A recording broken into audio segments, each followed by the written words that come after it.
Dear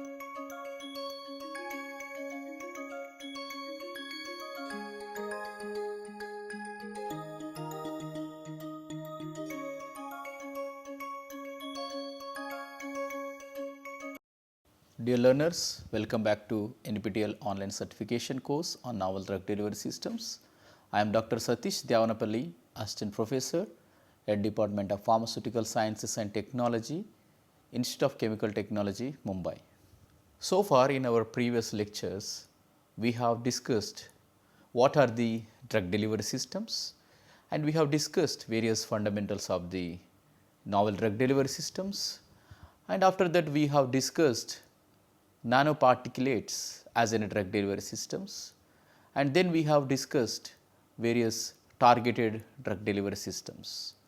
So, today we are going to discuss of some new approaches. In that we are going to discuss on controlled drug delivery systems. Few of the points we have discussed in the introduction to novel drug delivery system in our first week. So, here we will start some of the fundamentals which are important for the controlled drug delivery systems. So, these are today's my flow of presentation.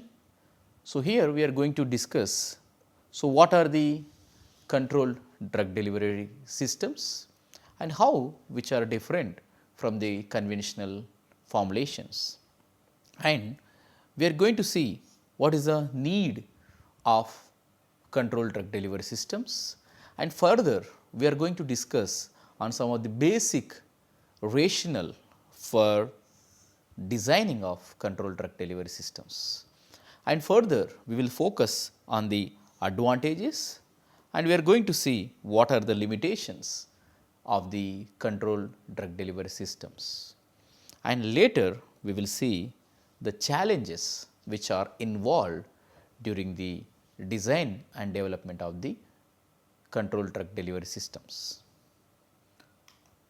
So, as we know that conventional formulations therapeutically limited by various drug related issues and the formulation related issues, and there are the biopharmaceutical, and not only that, there are the regulatory issues also.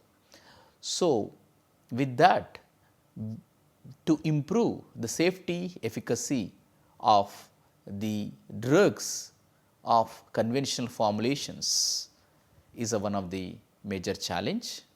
So, by using of novel drug delivery systems as a controlled drug delivery systems, we can improve the safety and efficacy and the patient compliance after the treatment with the various types of the controlled release drug delivery systems. So, here controlled drug delivery systems will promise for the delivery of the drugs at a predetermined rate. So, that you can see in the figure. So, how the release rate will happen within the body.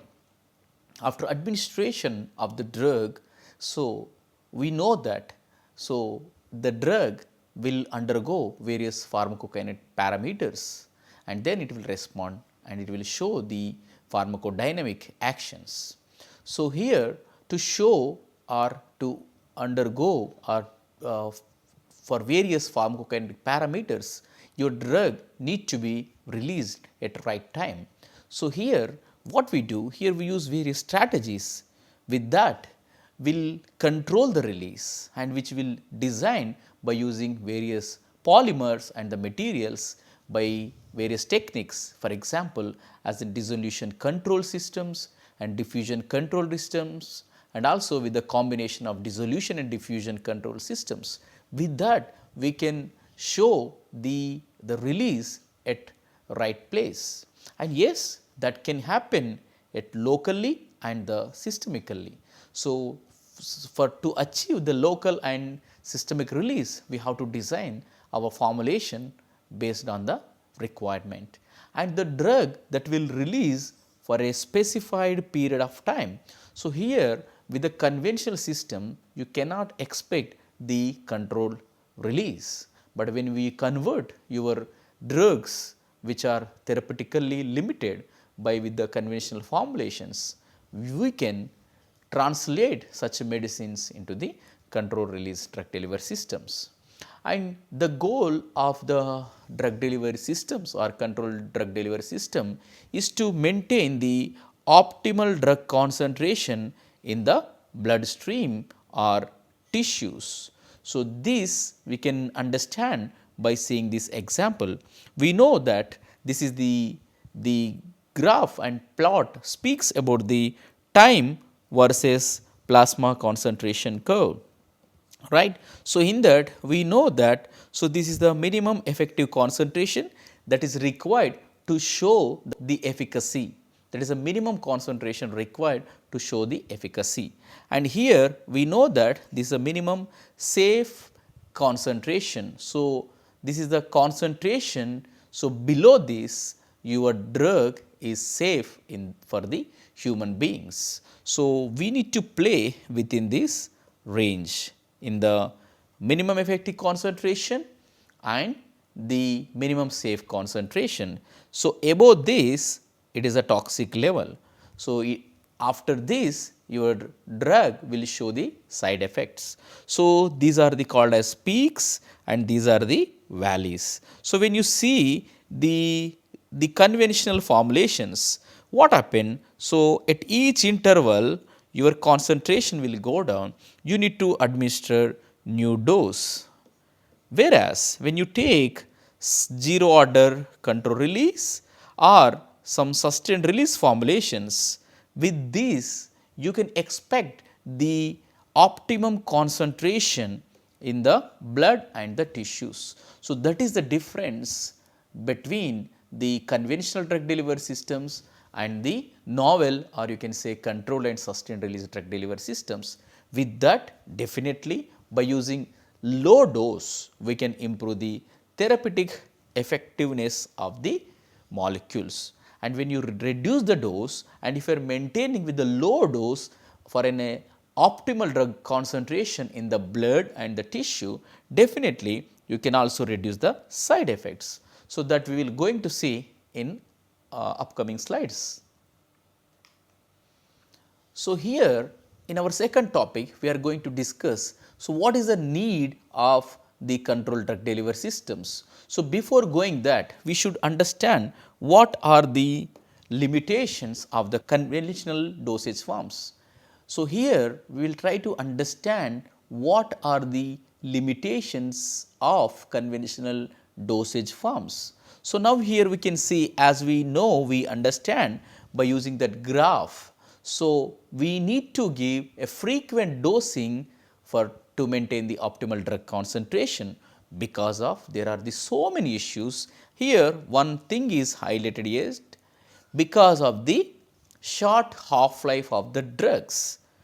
Not only this, we can also see the frequent dosing because of it may be due to some enzymatical degradation or some of the acidic degradation, and the pH degradation also will undergo the short half life. So, frequent dosing is required, whereas in case of conventional dosage forms, we know that when you take paracetamol, we need to take the dose daily twice or thrice, even though in many diabetic patients also they take various anti-diabetic drugs twice or thrice a day. So, we know that frequent drug administration is important to reduce the glucose level in the blood. So, and one more limitation is that fluctuating plasma drug level that leads to subtherapeutic and toxic concentration. Here there is no principle of control release. So, that leads to the fluctuating of plasma drug in the plasma versus the drug concentration, time versus in the plasma concentration plot. So, with that, so your drug will leads to the toxicity. So, that we cannot control.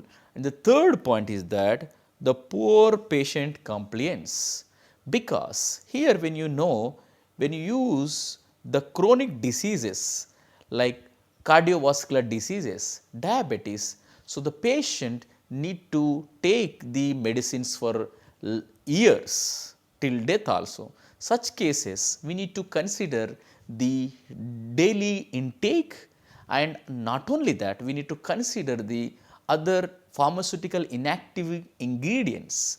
The toxicity is very, very important. If it is a short term disease, it is okay, but when you are going for a chronic long lasting diseases, we need to think about the patient compliance. Such cases we need to control the release of the drug, and then we need to also take the as much as short as is the best. When you take the low doses are very preferable. So, not only that, the non-specific distribution causes side effects in health issues. For example, consider in case of cancer patients. So, when anti-cancer drugs, we know that which are cytotoxic and which will kill the normal cells instead of abnormal cancer cells. So, that leads to the various toxicities like bone marrow depression, alopecia, anorexia. So many toxicity issues we see. So, because of non-specific distribution, so all this can be overcome by using of the control release drug delivery systems. We can convert such conventional dosage forms into the control release dosage forms. So, now here we will see the comparison of the parameters with the conventional dosage forms and the controlled delivery systems. Now, here you can see the plasma drug levels. Here we will see the various peaks and troughs in case of conventional, as we have seen in the previous slide. And but whereas here you can maintain a steady consistent plasma drug levels in the blood. So, that is so here with the controlled drug delivery systems, we can maintain steady consistent plasma drug level. So, that is why conventional, when you compare with the conventional, controlled delivery systems are preferable. Dosing frequency, as I discussed, so we need to go with 2 to 4 times a day, whereas in case of conventional formulations. But here once daily, and there are the formulations you can give even once, and there are the long acting injectables and long acting various oral formulations that you need to give only per a month. So, that is the beauty of the controlled drug delivery systems. By making of the controlled delivery systems with various polymers and the devices and the dosage forms, which will show the long release. With that, we can reduce the dose frequency. And the third one is side effect. Definitely, if you are reducing the dose frequency and as well as if you are reducing the dose, definitely you will see the side effects decrease. And here, whereas higher due to because of the systemic exposure, that is well known fact. And the patient compliance, here you can see the 50 to 70%, and whereas here it will be more than 85%. So, that is why there is a huge need of the controlled release drug delivery systems. Now, here we are going to see what is the rationale to make a controlled release drug delivery systems. So, whatever we learn, that few points will cover up here to design or for the designing, and what is the rationale for the designing of controlled release drug delivery systems. So, the basic rationale of controlled drug delivery system is to optimize the formulation in such a way that its utility is maximized through reduction in side effects and cure or control of disease condition in the shortest possible time by using the smallest quantity of the drug administered by the most suitable routes. Here we can highlight, there are the keywords which are very, very important. So, here we are developing a dosage form, right.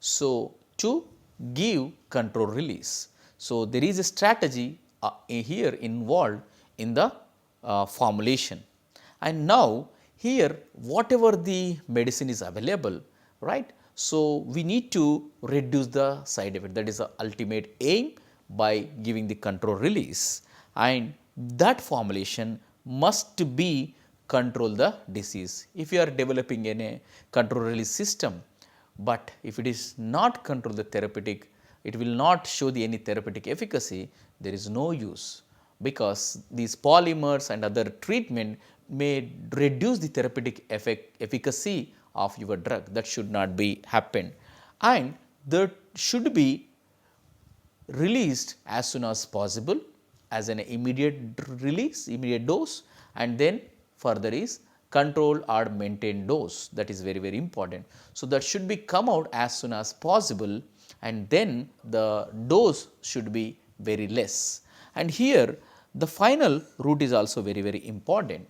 So, accordingly we need to prepare the dosage forms. So, here by using the controlled delivery systems, we can use oral routes, we can also use parenteral routes, and there are other formulations nowadays. Even with the oral also we can use various types of the syrups which are showing the control release formulations. So, with this we need to optimize the right formulation to reduce the dose and the side effects. And to decrease in the frequency of the daily dose is more convenient to the patient can lead to improve the patient compliance, as we seen with the example of cardiovascular diseases. For example, so when you give the any antihypertensive drugs to the patients, though initially they may undergo the hypotension because of the sudden release or immediate release of the drug which happens with the conventional formulation. Whereas, when you use controlled drug delivery systems, which will not happen. So, that hypotensive initial or in the short time the patient undergo hypotension, that can be overcome by using of the controlled drug delivery systems. So, we can also reduce the frequent dose and also with the dose. So, this is related to the reduction of dosing from 3 to 4 times daily to once or twice daily has been shown to increase patient compliance. So, this is also very, very important point. So, we can reduce the dose as well as frequency. So, with that we can improve the patient compliance. Whereas, in case of anti-cancers and for the chronic diseases, so we can go ahead with the control drug delivery systems. And here we can also by making with the various types of the controlled delivery systems, we can also decrease the fluctuations which happens in case of the conventional drug delivery systems. So, with that also we can reduce the fluctuations in the plasma concentration of the drug. So, thus potentially increases the plasma concentration, and that leads to the increase the therapeutic efficacy of the molecule. With that, yes, definitely we can also reduce the cost of the drug and the treatment of the drug. So, because there are the treatments there you need a physician support. Such cases when you have for example, if you are going with the treatment of AMD, age related macular degeneration treatment, such cases the patient need to go to the doctors and they do the intravitreal injection. That means they inject the drug into the eye. So, that is called as IVT. So, every time the patient need to go to the doctor and there they need to take the treatment. So, such cases by using of long acting injectables, so we can reduce the dose of frequencies of the dosing. So, and also that will improve the patient compliance. So, to alter the pharmacokinetic of the active moieties by using controlled drug delivery system, definitely. So, everything is depends on the release, and with that you can also alter the pharmacokinetics, that is nothing but absorption, distribution, metabolism, excretion, and then pharmacodynamic, the action of the drug in the body. So, that can be overcome. So, now here we are going to see there are the advantages of the controlled drug delivery systems. So, here so far we are discussing on the various important points on the controlled drug delivery systems. So, here we are going to discuss some of the points, we will repeat here also. So, as we know that in the advantage of controlled drug delivery systems, So, the main goal of the story here is to improve the patient compliance and patient convenience. As I mentioned, in the treatment of the AMD, that is age related macular degeneration, AMD. So, we have to give the injection to the patient, that is intravitreal injection. So, when you convert this into your conventional formulations into the long acting injectables. So, definitely we can reduce the dose frequencies and we can improve the patient compliance. So, with that definitely we can also avoid the leakage of the blood from the eye, and there are the other side effects also which are comes from the injection into the eye. So, that can be overcome by using the intravitreal injections and protection of sensitive drugs.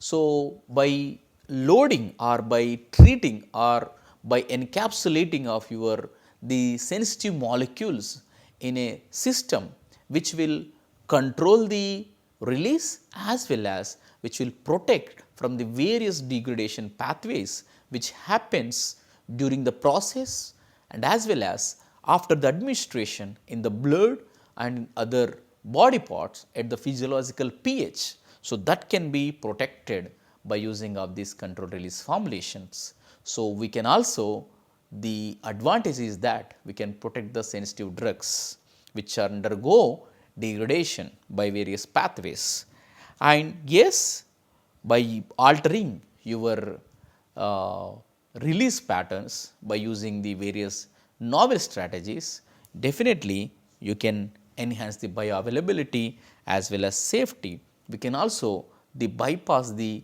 first pass metabolism by modifying your systems with various dosage forms and by using the alternative routes of administration, we can improve the bioavailability as well as safety. By reducing the dose, definitely you can reduce the side effects, and if you maintain the concentration within the therapeutic index, so we can also reduce the side effects. These are already we have discussed.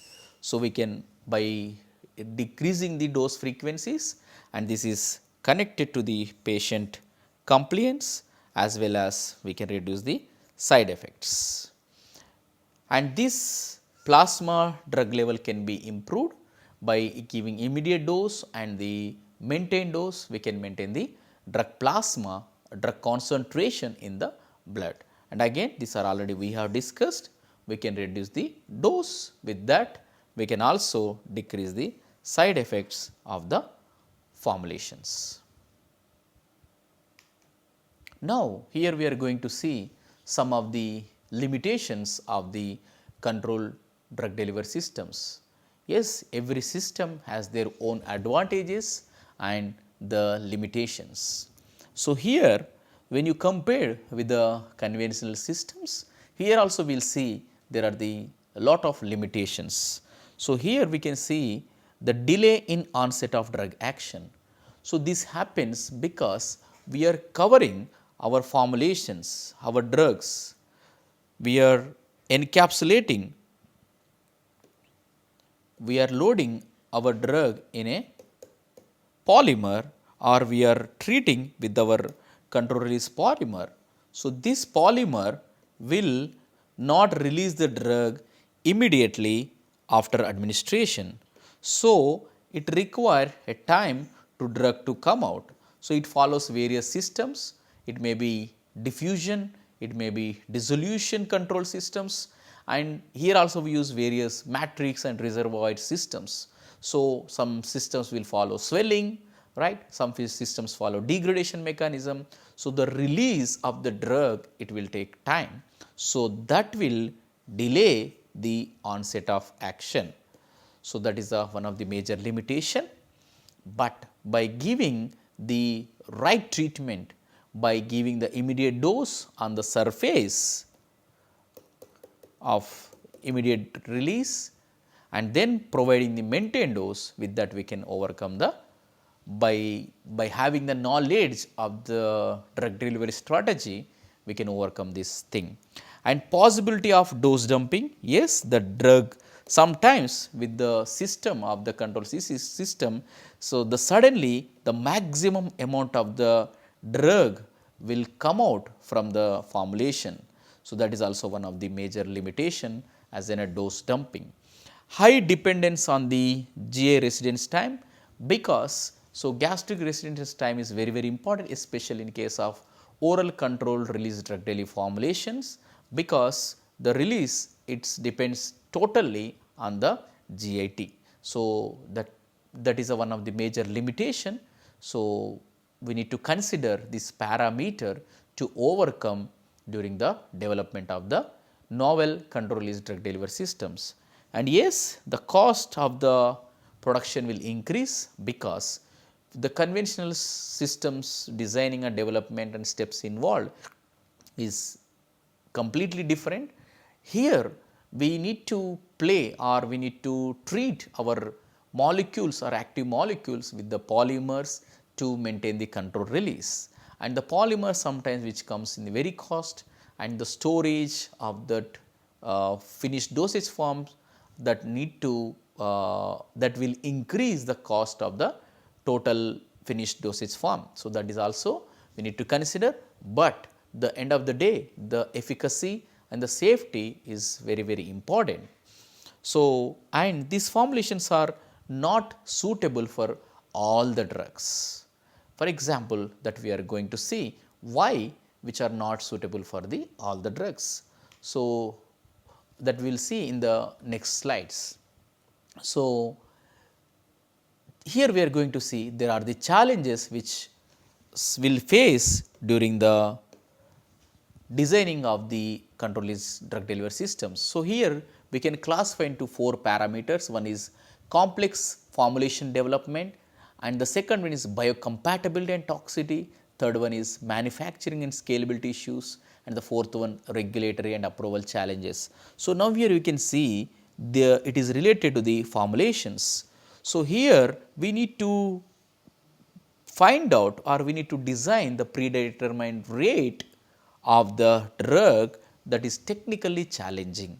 So, here we need lot of studies we need to perform to get to design that predetermined rate of the drugs, and it require precise control over drug polymer interactions, release kinetics and stability.